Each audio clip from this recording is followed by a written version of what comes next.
चलता रहता है। थोड़े दिनों के बाद घर में जन्माष्टमी का त्योहार आया। उस दिन संयोगवश उस औरत की तबीयत बहुत ज्यादा खराब थी। वो अपने बिस्तर से उठ भी नहीं पा रही थी।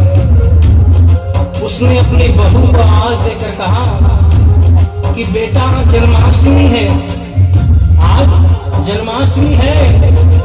आज मेरे कन्हैया को नहला धुलाकर, उसे चंदन का लेप लगाकर, उसे सुंदर वस्त्र पहनाकर पालने में बिठा दो। बहू जो कि एक जरूरी काम कर रही थी कंप्यूटर पे, उसने कहा कि माँ अभी थोड़ा वक्त लगेगा, अभी मैं बहुत जरूरी काम कर रही हूँ। जब 2-3 घंटे के बाद ये काम खत्म हो जाएगा तब तेरा जो काम है वो होगा।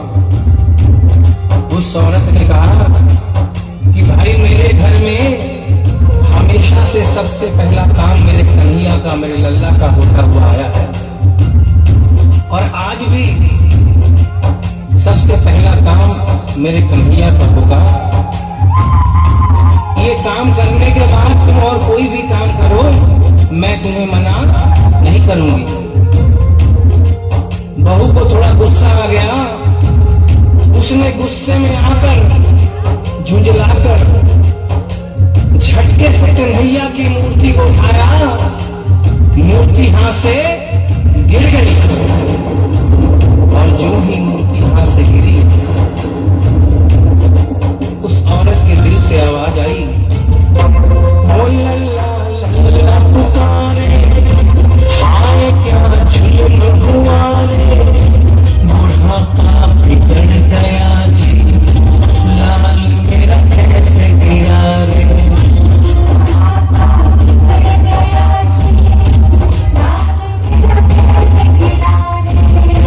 और अपने बेटे को बुलाती है और कहती है क्या, जाओ डॉक्टर को लाओ, लाल का हाल दिखाओ, अगर किसको कुछ हो गया मुझे भी मार गया हो।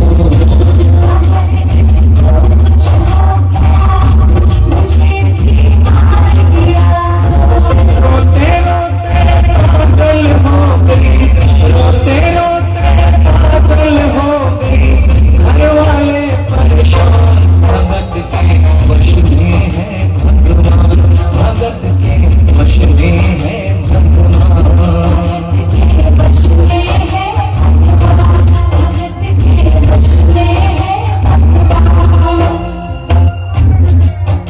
उसके बेटे ने लाख समझाने की चेष्टा की कि माँ ये पीतल की मूर्ति है, माँ ये पीतल की मूर्ति है, इसे गिरने से कोई चोट नहीं लगती।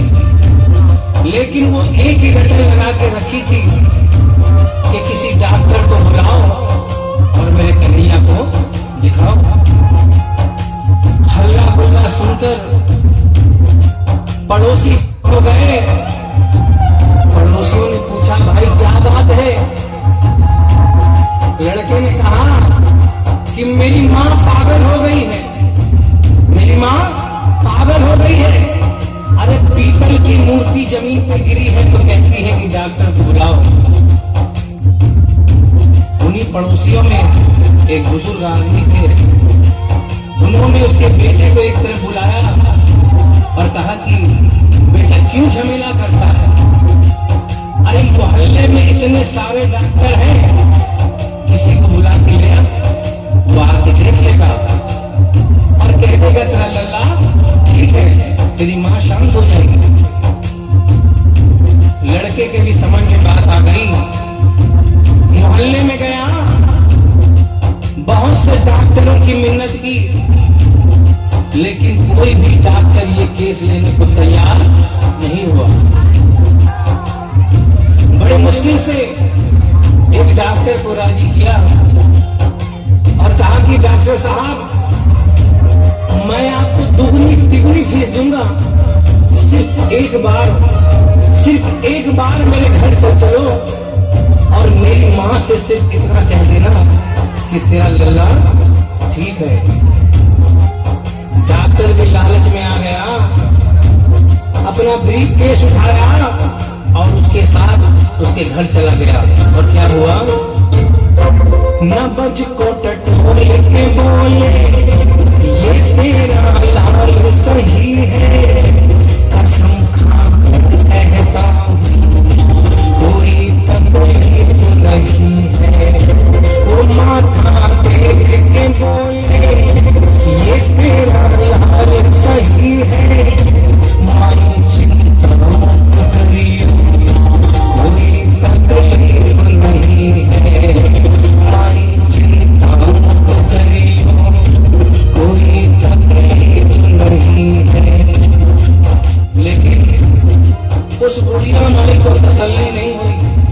उन्होंने कहा, अरे डॉक्टर ये तू कैसा चेकअप कर रहा है? अरे अपना ब्रीफकेस खोल और उसमें से वो मशीन निकाल जो ऐसे कान में लगा के सीने पे लगा के देखता है, उससे मेरे कलेजे की जांच कर।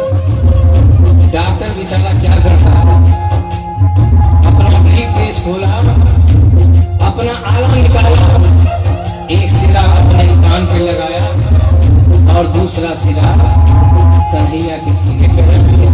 और क्या हुआ, जो ही सीने से लगाया पसीना जम कर आया, उसने कई बार लगाया और डॉक्टर चकराया, उसने कई बार लगाया और डॉक्टर चकराया।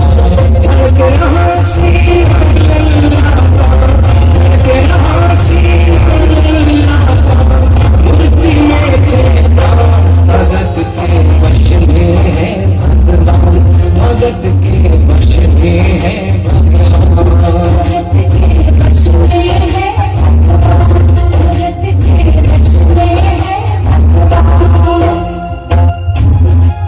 और डॉक्टर ने जब ये नजारा देखा उसका माथा घूम गया। इतने दिनों तक जो साइंस की पढ़ाई की थी वो सारी की सारी धरी रह गई। अपना ब्रीफकेस, अपना आला वहीं छोड़ के जाने लगा। बुढ़िया माई ने आवाज दिया, अरे डॉक्टर, अरे कहाँ जा रहा है? अरे अपना ब्रीफकेस तो लेता जा। तो डॉक्टर ने उस औरत को जवाब दिया, सुनिएगा क्या कहा, देख तेरे लाल की माया बड़ा घबरा रहा हूँ,